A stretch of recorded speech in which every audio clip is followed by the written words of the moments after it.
relapse. Let's define relapse. Relapsing is when you repeat and return to a destructive behavior that you promised yourself you would not do again. Depending on the addiction, a relapse could mean sudden death. But in any case, a relapse could also be death to our finances, death to our housing, death to our family, death to our healthy social connections. When we think that our addictions are only hurting ourselves, it's not true. We affect everyone around us. We affect our family, our friends, our community. But I don't need to give you a laundry list of everything that you already know. So let's talk about something that maybe you haven't heard yet. But first, let me say this, that addictions are a means of self-medicating. We're trying to numb out either traumas or dysfunctions in our life. And we're trying to forget that they ever happened. Or we're trying to stop feeling the feelings that we're feeling. So now to get to the part that maybe you haven't heard yet. Did you know that each of us have parts? We all have parts. Okay, for example, if you have a toothache and you have to go to the dentist, part of us says, "Ow, I've got to go to the dentist. We need to make an appointment." And then another part of us says, "I don't want to go to the dentist. I don't like the dentist. No, I'm not going to the dentist." Where's that conversation coming from? We have parts.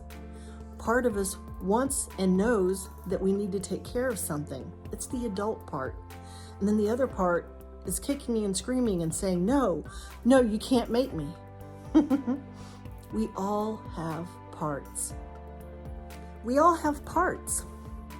Like when you're arguing with yourself because a decision has to be made. Parts. You gotta go. I don't want to go. You gotta do it. I don't want to do it. Come on. Let's just do it. Okay. It's called the struggle. It's a struggle. Having a conversation with the part of us that is struggling and craving to go back to addictive behaviors like drugs, alcohol, endless shopping, gambling, binge eating, any addictive behavior that we've attached ourselves to, that's the conversation that we need to have with that part. Perfect relapse prevention strategy. Most of us have inner dialogue that is very unhealthy.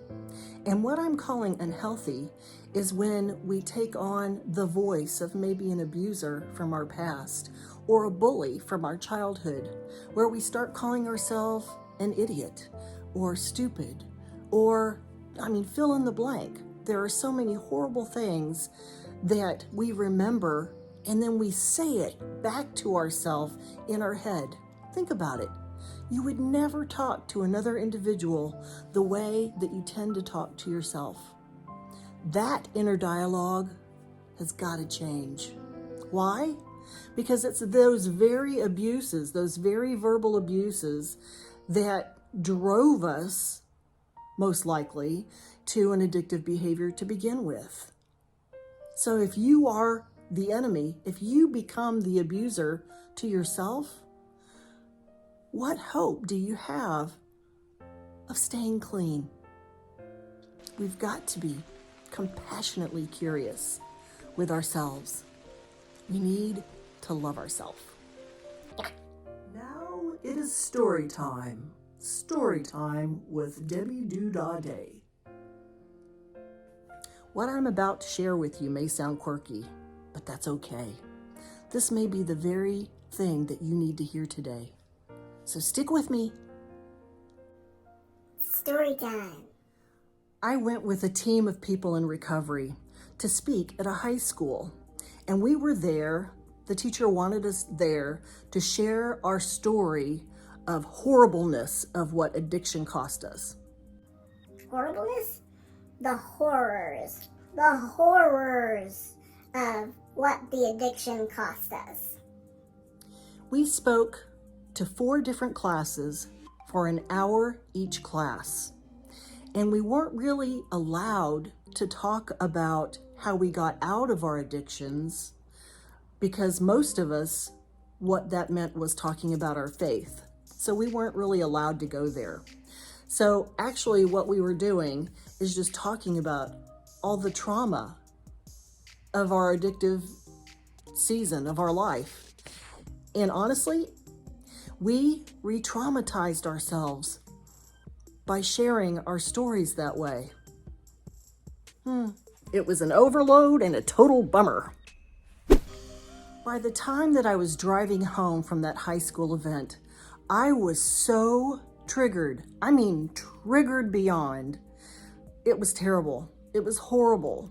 I'm sitting there by myself in my car, driving, craving and picturing going and indulging in my addictive behaviors. And I thought, wait a minute.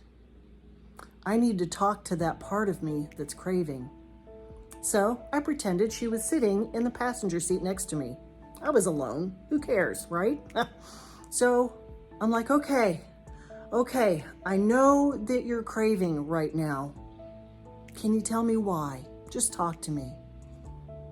And then I sat and was quiet while I drove to listen for the answers. And it came up. It was like, I feel horrible, I feel traumatized, I'm scared, and I'm alone. I said, okay, I understand that. I'm feeling what you're feeling. It's not a fun place to be. We are not in a good place right now. But why would you want to go back to an addictive behavior that caused us so much pain? And I waited and let it talk. And I could feel the answer come up in me. It's like, because I don't want to feel this pain anymore. I don't want to feel the feelings that I'm feeling. Okay. No, I get it. Can I remind you of everything that happened when we would indulge in any addictive behavior? We were abused, made to do things against our will.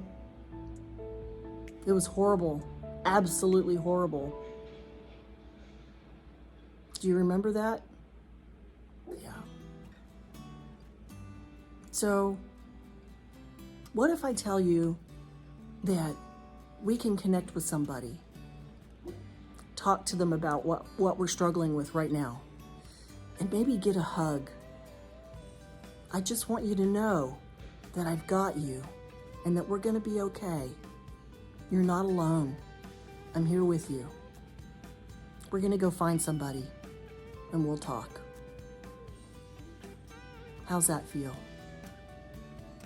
And would you believe this ride that took maybe 15 minutes, I went from craving out of my mind to suddenly feeling completely peaceful, totally at ease, not craving anymore.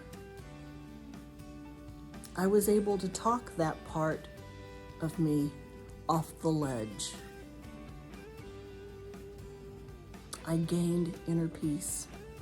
When we can talk to ourselves with compassionate curiosity, we can move mountains. And that day was a mountain of a day.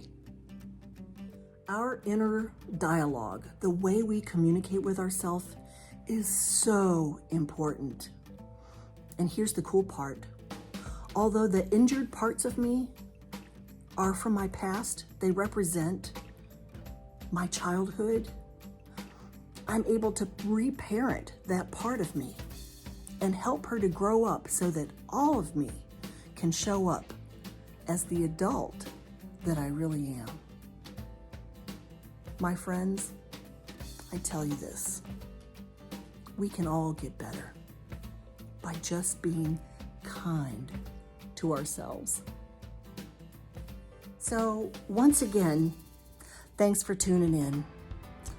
Thank you for being the incredible human being that you are. Have an amazing, amazing